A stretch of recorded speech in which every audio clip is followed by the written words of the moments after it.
Well, hello, First and Calvary. This is Pastor Don with another FaceTime with Pastor Don.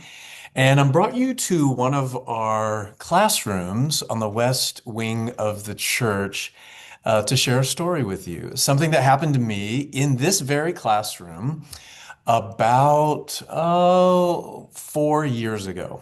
So I was in my first year here at First and Calvary, and we were running a confirmation class. And around the table right over here, we had about, I think it was 8 or 9 confirmands who were going through the class. It was really fun. We met on Sundays after worship services. We had lunch. And we would talk theology with each other, and we would talk about our faith, and it was great. And every week we tried a new pizza. I was new to town, so I was like, introduce me to the pizzas of Springfield. And so we would eat cold pizza because we had bought it always the day before. We would eat cold pizza and have confirmation class, and we had it right back here. And this one Sunday, we're sitting there having a discussion about these things, and someone comes into the door over here and says, really sorry to interrupt you all. There is a strange, dangerous smell in this part of the building. We've called the fire department and they need us to evacuate. We're all like, what? And so we like gathered up our stuff and we went and we just went to something on the east side of the building, and it was like we're fine if we're over there. They said absolutely. It's just there's this strange smell on the west wing of the building, and the fire department, heads to check it out. So fire department checks it out, and I find out later. We went and finished our confirmation class, but I found out later what was going on. Yeah, I'm concerned. Like, is the building going to blow up? Like, what's this strange smell? What's going on? Well, they found out where the strange smell was coming from that occasioned us having to evacuate. And it was actually coming from this room right here. On the other side of this doorway right here is a little bathroom. Between this classroom and the next classroom, there's a little Jack and Jill bathroom. And in that bathroom, there's a toilet. And it had been so long since anyone had used that restroom that, in the bottom of a toilet, they have a little kind of the pipe does this so that there's always water in this little depression so that you don't get smells from the sewer coming out of the toilet. That's why they have this little bend in the pipe.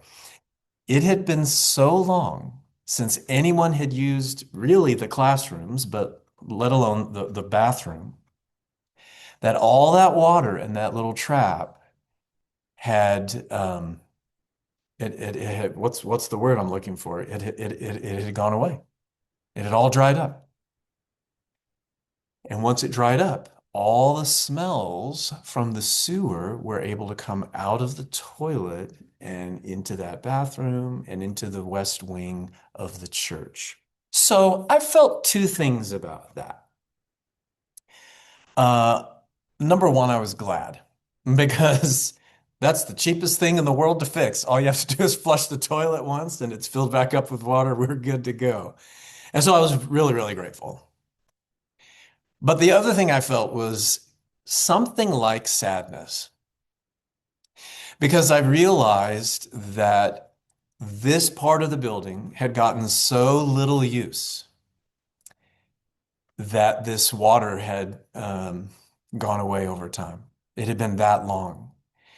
At the time, I felt sad because I love this building. I think the people who've come before us and built up this building over the years, including 23 years ago when they did this expansion, building all these West classrooms, I think they did an incredible job. It's a 88,000 square feet that is an award-winning facility. It's an incredible facility, but what I felt at the time was so sad that it was getting so little use. And I'll be honest with you, like the people I thought of were the people who 23 years ago had generously given money to build this West Wing onto the church.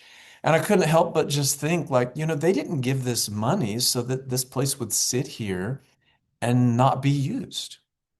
I began looking at the how much we were using the building. We have 88,000 square feet. We have 7 days a week. And the reality is, the sad reality was that we were using a tiny percentage of the 88,000 square feet and a tiny percentage of the time in the week. And there was so much of the building, this beautiful building that was generously built, expertly designed, beautifully appointed, that's just not getting used. And that made me sad. It made me sad for the people who'd built this great resource and placed it into the hands of the congregation to be good stewards of, and to say, how do we use this building, just like how do we use the money, just like how do we use our spiritual gifts for God's purposes in the world? And so that was an interesting thing that happened to me in this very room.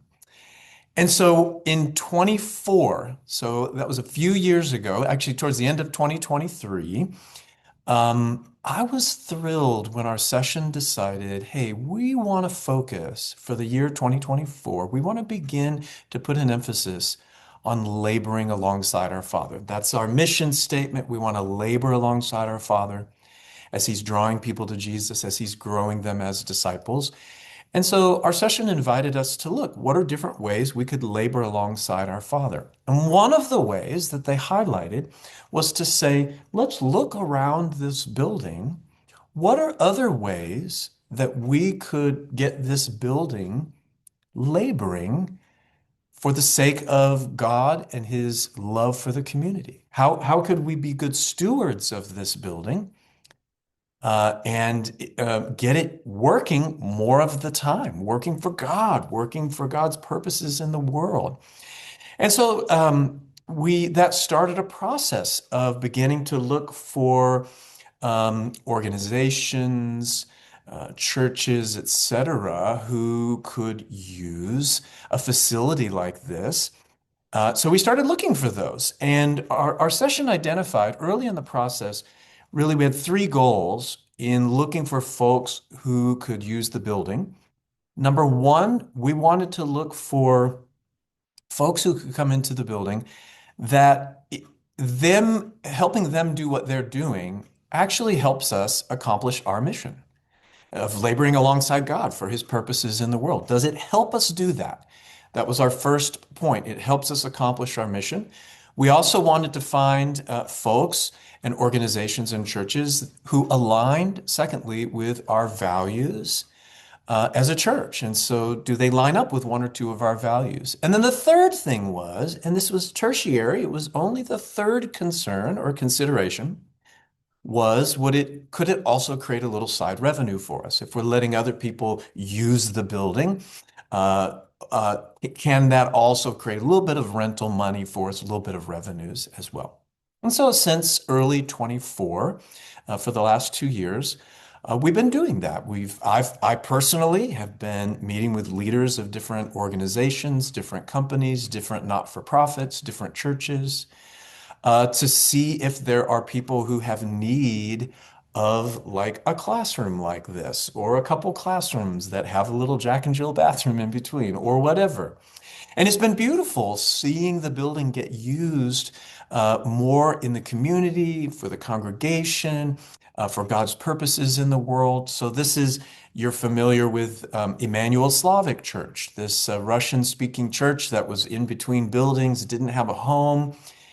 And we welcomed them in, and helping them do their work, it helped us accomplish our mission.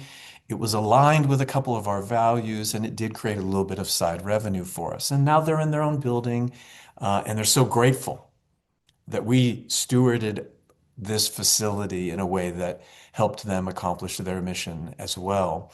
The Springfield Symphony. They have a need to have this behind the baton lecture from someone whoever's coming in for the next concert that they're doing. And we're able to host that here. There's a church in Rogersville that uses our sanctuary on Monday nights. And there's gobs of maybe 150 college students who are in there worshiping. So a variety of groups that we have come in to use our building that helps us labor alongside our Father. And so currently, and I've told you some about this previously to let you know that our session is currently in conversations with a local school. It's a private school that doesn't fit in their current facility anymore, and they're looking for a facility. So we're deep in conversation with this school, doing our due diligence, asking lots of questions about, are there classrooms at First and Calvary that just aren't being used at all, maybe once a week. So we're looking at, maybe six classrooms in the building that could be used for this small private school. So again, that process, that discernment process session is deep into that. So if you could be praying for them as they kind of do their due diligence in that process. So be praying for them and be praying in general that God would continue to guide us in how to be good stewards of our facility. One of my hopes is that this incredible legacy that we all now receive the baton from, all these believers who, the past 95 years of First and Calvary in this location, we're receiving that baton from them, which includes all sorts of legacy in terms of the theology we have, in terms of the rich use of the arts and music and worship experiences, but it also includes the resources that we've inherited, the foundation that we've inherited, the 88,000 square feet of building. And my prayer is that we would be good stewards, that during our time here, um, rooms wouldn't go unused for months and months at a time. That restrooms wouldn't go months and months, maybe a year with never being used, so that the water dries all up and the smell of the sewer comes in. So my lesson from that one experience is that having an amazing building that isn't getting used stinks. That's a little bit of my a takeaway of what happened in that restroom right there. But to have an aroma of like a place being used for God's purposes in the world, that's what we're after. So just wanted to share this story with you, give you the update about, again, we still are working with other organizations who rent rooms from us, who hold events here, and a little bit larger institutions like a school. And thinking, is there a footprint in the church that from Monday through Friday, just during the school day, could be used, whereas today it's going unused? I mean, look at all these empty shelves behind me. And think about the people who donated the money to build those shelves and the workers who put them in. We want this place being used. We want to labor alongside our Father as He's doing His stuff in the world. That's our mission. That's our mission. I invite you to continue to look for ways that you, in particular, can labor alongside the Father. We have a new serve page on our website designed specifically to help individuals discern, hey, how can I labor alongside the Father?